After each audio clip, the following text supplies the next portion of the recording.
Hello and welcome back to the GSMC Sports Podcast brought to you by the GSMC Sports Network. I'm your host TJ Mabardi. Today is Thursday, February 15th, and today we are going to be talking a lot of NFL. We are going to be starting with the Chiefs Super Bowl parade, of course, the tragedy that happened yesterday, so briefly touching on that while also sort of highlighting some of the positives that did come out of the day there. Then we are going to be talking about the San Francisco 49ers decision to fire their defensive coordinator, Steve Wilks, just a few days after the Super Bowl loss. This was a little bit of a controversial move here, so we'll be touching on that before moving on to some Justin Fields destination, some potential landing spots for him, and just sort of evaluating how the fit and how I personally would like seeing Fields in these different destinations before finally wrapping up the show by just recapping last night's NBA games as we are just about at the All-Star break. So we will be getting into all of that. But before we do so, just a reminder to like and follow wherever you may be listening to us. And just a reminder for our live viewers to consider using the link at the bottom ticker that is scrolling across throughout the stream. That is streamelements.com/GSMC sportsnetwork./tip to help get your questions the priority they deserve. Without further ado, getting into our first segment here and the Chiefs Super Bowl parade. Now, it is very unfortunate how this obviously all played out, because in a day that was supposed to be for the celebration of this incredible run that the Chiefs have been on the past few years, it unfortunately was stained with tragedy, where there was a shooting that took place towards the end of the parade. There were 23 victims, one person lost their life, and many of the injured were children. So the police detained 3 different people, and it's really scary, honestly. I mean, it's also interesting to put in perspective that during the Denver Nuggets championship parade last summer, after they won the NBA Finals, there was also a shooting that took place where a couple were injured following that parade as well. So not really much of an opinion to give here other than that this is extremely sad, and thoughts and prayers to anyone that was affected by this, and just for everyone to stay safe, because it's really messed up what went on yesterday, and it's the unfortunate reality of sort of how dangerous the world is today. So, with that being said, there's not really a great transition to make to sort of try and then talk about some of the positives and the celebrations that came prior to this tragedy, but we are going to try to as well as possible. The day started at least as a celebration. The vibes were high coming off of the repeat champion Kansas City Chiefs, something that hadn't been done in 19 years. And so it's not something that these Chiefs fans have been unused to celebrating. But, I mean, really from a historical standpoint, obviously, a hint of real significance with the repeat and all of that. So naturally you have some of these players, specifically Patrick Mahomes and a very drunk Chris Jones, calling for that 3rd championship as well. So, it was a very fun start to the day. There were videos of fans safely, I will note, climbing up light poles and drinking beers, and you had linebacker Willie Gay running down the streets shirtless. Kansas City Chiefs legend Jamal Charles, he came to celebrate the festivities with them. There was not any Taylor Swift sighting, if anybody was curious, but they did, like I just alluded to, have a very drunk Chris Jones who got on the microphone to repeatedly announce that he wants to stay in Kansas City. He said, "I ain't going nowhere, baby. I will be here next year, the year after, and the year after." And he talked about how he wants that third championship. And this is all coming prior to Chris Jones, of course, the superstar interior lineman for the Chiefs. He is an upcoming free agent this offseason. After these clips of him talking about him not going anywhere started circulating, his agent, Michael J. Katz, actually went on Twitter and tweeted out, "Cut them off, bartenders, too much," and then he had a beer emoji. So pretty funny stuff. I mean, it's always, under appropriate circumstances, really funny to see grown men like this just drinking and having a fun time and, sort of acting a little bit childish in a safe manner, of course. But I thought that, it was really funny. I don't know which player it was specifically, but someone was running around shirtless with a bear head on top of them, like a mascot thing. It was quite strange, but again, it was all in good celebration and good fun. So this was actually interesting, though, the Chris Jones situation here, because yes, maybe not the best business tactic really to get drunk and sort of announce that you want to essentially stay there no matter what, especially given the fact with the season that Chris Jones had. I mean, 10.5 sacks from an interior defensive lineman position is very much impressive. And, he was great all year. It's not just the sacks. I know that we've sort of referenced on this show before how sacks are a little bit of an overrated stat sometimes. But, I mean, stats all across the board. Chris Jones had a phenomenal season, and it's why he was selected to his second consecutive first-team All-Pro. And, there's no denying how great he is. Where the debate starts to come in is how much money should he be making going forward?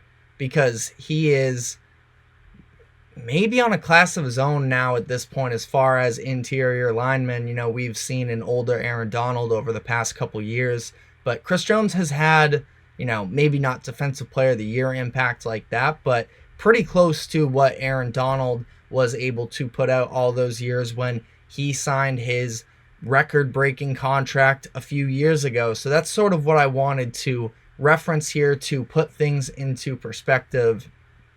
Aaron Donald was contemplating retirement after the Rams won the Super Bowl in 2021. So then they sort of coaxed him out of that retirement by giving him a big old contract that was worth an annual salary of $31.6 million over the course of a few years. So they rolled out the Brinks truck. This was, at the time, the largest contract in NFL history to a non-quarterback. And I would honestly imagine that we would see sort of a similar contract unfolding here for Chris Jones after the year he just had. And it should be worth noting that, obviously Aaron Donald, one of the greatest ever at his position, but Chris Jones is definitely, on his way to potentially being a Hall of Fame player now. And he is 29. Aaron Donald was 31 at the time that he was given this record-breaking contract. So Chris Jones is actually 2 years younger than Aaron Donald was, I should say, when he got that money. So, we're probably also, that being said, getting into a point here where Chris Jones it's really this year, I think, to make the big-time Brinks trucks money. This is sort of his last opportunity to do so. And I think that another interesting wrinkle in this whole thing is the fact that, the Chiefs can technically franchise tag him to sort of keep him out of free agency and work things out in-house. But I don't know if that is the best possible solution for them. Now, they have some room to work with in terms of salary cap, but a franchise tag for Chris Jones would cost them over $32 million for the upcoming season based off of his contract that he was receiving prior. Franchise tag is 120% of last year's salary. So this would be an incredibly expensive sort of temporary solution here without working out a long-term deal. And, it's going to be really interesting. I think maybe they try and figure out some way to defer money to the later years where you are going to have Travis Kelce off the books possibly in a couple years. But, the Chiefs do have a good few things they need to address in the coming offseason in terms of expiring contracts. You have Chris Jones, who we've been talking about here, but their number one cornerback, L'Jarius Sneed, he will also be a free agent. He's been a massive pickup for them over the past couple years after drafting him, I believe it was in 2020. Willie Gay and Drew Tranquil, two of their linebackers, two of their key pieces on their defense as well. I think it's worth noting, interestingly, I would actually have to look up the Chiefs tackling leaders this season, but, sort of reminiscent of the Eagles lost both of their top two tacklers the year prior to this year, which was sort of, in my opinion, at least part of their downfall going into this season, not having those two guys at the premier linebacker positions for them. So it is definitely going to be interesting to see how they play this out, because it is Willie Gay, it's Drew Tranquil, also Mike Dana and Tershawn Wharton as well, maybe not quite as prominent as far as their players to really focus on defensively, but other pieces as well. Drew Tranquil, as I looked this up, he was the third leading tackler for the Chiefs behind Justin Reed and Trent McDuffie, interestingly enough. And I don't know, maybe it was just that Willie Gay played a bigger role in the postseason. He was being asked to do more of the QB spy roles in the postseason, and it was definitely a loss for them. You saw the absence of him when the Chiefs played the Buffalo Bills, where Josh Allen they lose him early in that game, and Josh Allen was able to run free a lot in that game. So, maybe it's not quite to the extent of the Eagles situation from the other year, but I always do sort of pay attention to those instances where you are potentially losing, because that's what makes repeating in the Super Bowl so difficult, is you just played on the highest stage. Willie Gay maybe didn't have all those regular season tackles, but it was put on a massive stage how important he was for this Chiefs defense in the postseason. Those are the types of guys that tend to get a little bit of extra money on their contract offers come the offseason. So that'll be really interesting to see. And yeah, I don't know. I mean, they have a lot of things to work out. And Chris Jones, obviously, he wants to be there. And the Chiefs fans love him.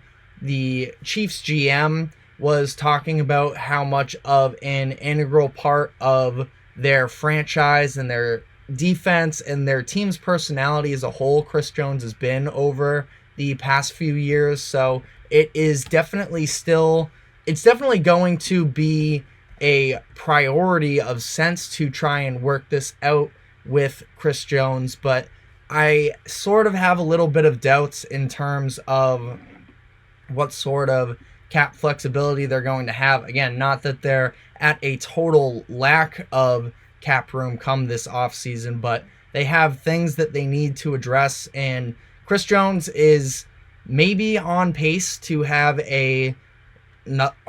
reset sort of the value and have another record-breaking contract off of the books. Nick Bosa sort of had that contract last year for the 49ers when he got his extension.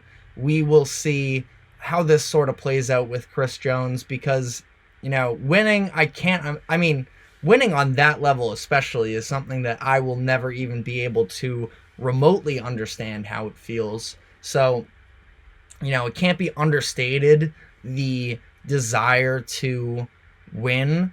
But again, when you are such a premier guy, I mean, I was looking earlier at Fox Sports's top free agents for the upcoming season to see where Chris Jones stacked up in terms of these other names. It was Chris Jones at number one. So, I mean, there are going to be plenty of teams calling Mr. K, I believe his name is, Mr. Katz, sorry.